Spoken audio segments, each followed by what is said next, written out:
मैं आपको यूपी के फिगर्स बताता हूँ। वो कहते हैं कि हम कोई भेदभाव नहीं करते हैं। उन्होंने कहा कि 46 लाख प्रधानमंत्री आवास योजना के घर उत्तर प्रदेश में मिले, जिसमें से 18.5 साढ़े 18 लाख बेनिफिशरीज मुस्लिम हैं। कोई भेदभाव नहीं। नहीं तो आप दिए हैं तो एहसान कर रहे हैं क्या? मेरा भी टैक्स पेयर है, देश का पैसा है। कह रहे हैं कि हम घर दे रहे हैं, राशन दे रहे हैं, और ओवैसी साहब कहते हैं कि दाढ़ी टोपी देख के उसको लोग मारने लगते हैं। बिल्कुल मार रहे हैं। आपकी कस्टडी में 2 लोगों को आप मार दिए। हर महीने में 2-3 घर को तोड़ देते हैं बुलडोजर से। उसके बारे में बात करिए। ऐसा लगता है जैसे आप मुसलमानों से कह रहे हो कि हमें वोट दो वरना मोदी आ जाएगा। नहीं, ये तो बेटा सो जाओ वरना गब्बर सिंह आ जाएगा। मेरी कोई सी तकरीर बता दीजिए जो हमें डरा रहे हैं। मैं डरा नहीं रहा हूं। आप डरा रहे हैं। आप कहते हैं हमारी शिनाख्त को खतरा है, हमारे वजूद को खतरा है। 17 करोड़ ऐसे हैं जैसे हिटलर के जमाने में। बिल्कुल ये एक बात सच्चाई पर मुबनी है। अस्सलामु अलैकुम व रहमतुल्लाहि व बरकातुहू। दोस्तों, अजीज साथियों, कैसे हो? उम्मीद है सब खैर व आफियत से होंगे। नाजरीन, आपने अभी असदुद्दीन अवैसी का थोड़ा सा इंटरव्यू सुना और रजत शर्मा उनसे सवाल कर रहे हैं। जी हाँ नाज़रीन, से पहले मैं आपको बता दूं रजत शर्मा कौन है। रजत शर्मा हिंदुस्तान के सबसे बेस्ट लॉयर हैं, यानी वकील हैं, और असदुद्दीन अवैसी से सवाल कर रहे हैं। और असदुद्दीन अवैसी ने बहुत ही खूबसूरत अंदाज में उनको जवाब दिया। जी हाँ, आप इस वीडियो को पूरा देख कर जाना। अगर आप हमारे चैनल पर नए आए तो चैनल को प्लीज सब्सक्राइब कर लेना।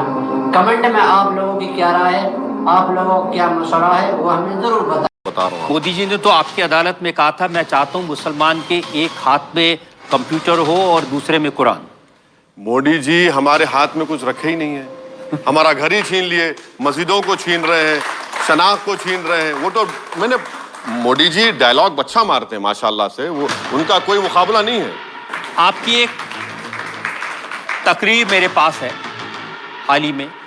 आपने कहा नौजवानों से, नौजवानों मस्जिदों को आबाद रखो, कहीं ऐसा ना हो कि मस्जिदें हमसे छीन ली जाएं। बिल्कुल सही है। कौन छीन रहा है मस्जिदें? बीजेपी आरएसएस छीनना चाह रही है।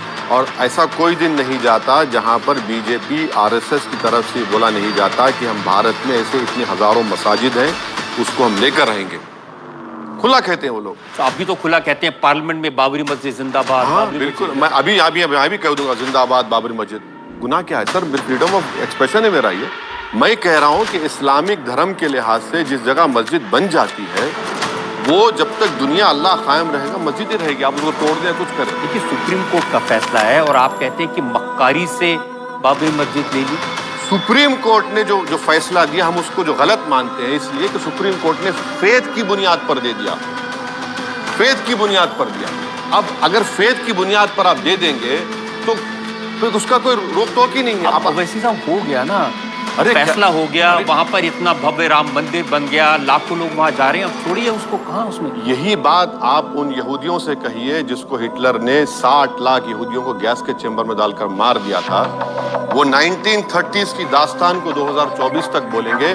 मैं भी बाबरी मस्जिद की दास्तान को मेरे मरने से पहले मेरे औलाद को बोलूंगा कि तुम भी बोलते रहना। भाई दूध के जले छाछ को भी फूक फूक कर पियेंगे हम लोग। तो भड़काएंगे आप नौजवान? भड़काएंगे नहीं, सच्चाई को बयान करेंगे। ये मैं जो कुछ कह रहा हूँ ये फैक्ट है। आप कहते हैं बाबरी मस्जिद जिंदाबाद, वो कहते हैं ये बाबर की औलाद। नहीं, मैं देखिए यही तो मैं बता रहा हूँ।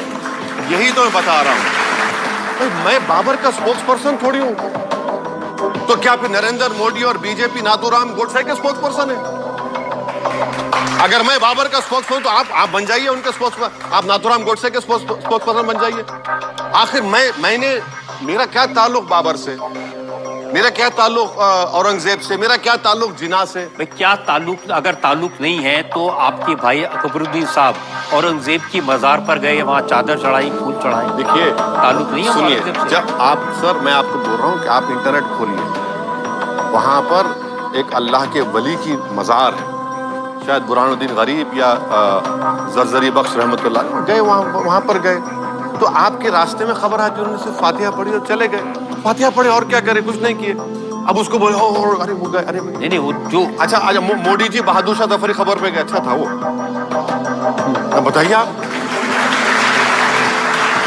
यूसीसी के बारे में अब आप कहते हैं कि यूसीसी आएगा तो निकाह नहीं हो सकेगा, सबको शादी करनी पड़ेगी, वो अच्छा, सच तो नहीं है। आप मुझे मालूम था आप इस सवाल करेंगे। मैं लिख कर लाया हूं उत्तराखंड का सेक्शन 4 सबसेक्शन 4 पढ़ लीजिए। हिंदू धर्म में प्रोहिबिशन ऑफ मैरिज है कि माँ के तरफ और भाई के तरफ शादी नहीं हो सकती ना, नहीं हो सकती। मुसलमानों में हो सकती। आप वो प्रोविजन लाए सेक्शन 4 सबसेक्शन 4 में। भाई मुझे क्यों रोक रहे हैं आप? आपका धर्म है, आप उस पर चलिए, मुझे क्यों थोप रहे हैं मुझ पर आप?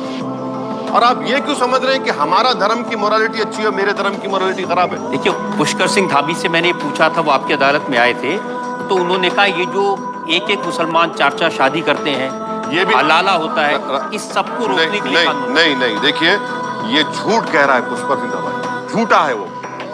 2006 का आप जाकर देखना, मैं सुनने के बाद 2006 का गवर्नमेंट का डेटा है। गवर्नमेंट का डेटा ये बताता है कि 100 अगर शादी होती है मर्द, उसमें हिंदुओं में 1.7 2 बीवियां हैं, मुसलमानों में 2.5। ये 2006 का डेटा है। और अगर मैं मर जाता हूं मिसाल के तौर पर और मेरे 2 बीवियां हैं, मैं एक में ही परेशान हूं वैसे, अगर 2 बीवी है तो मेरे मरने के बाद मेरी प्रॉपर्टी मेरी बीवी को मिलेगी, वहां नहीं मिलेगी।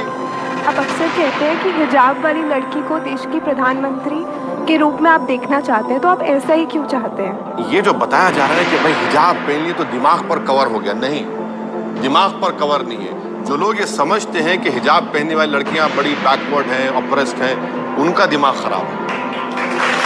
ये योगी आदित्यनाथ कह रहे थे कि जिन लड़कियों को हिजाब पहनाकर आप कैद करना चाहते हैं, उन्हें हम लिबरेट करना चाहते हैं। ना, कैद नहीं है। देखिए, कोई कैद नहीं है। अच्छा, बीजेपी की कोई मुस्लिम मीटिंग होती है ना, आप 200-300 बुर्खा पहने लाके बिठाते हैं, वो क्या है? वो क्यों बिठाते हैं आप उनको? ये दिखाने के लिए, देखो हमारे साथ। अच्छा, वो जो लाके बिठाते हैं, वो देश को दिखाने का नहीं है, वो दिखाना है गल्फ के बादशाहों को, हमारे साथ मौजूद मुसलमान, अमेरिका को दिखाने के लिए। अरे भाई, अगर आप मुसलमानों से इतनी मोहब्बत है तो इनको MP बनाइए ना। वो कह रहे थे हम लड़कियों को इज्जत देते हैं, हम लड़कियों को लिबरेट करना चाहते हैं, उनको बड़ा बनाना चाहते हैं, वो फौज में जाएं, वो डॉक्टर बने, इंजीनियरिंग बने।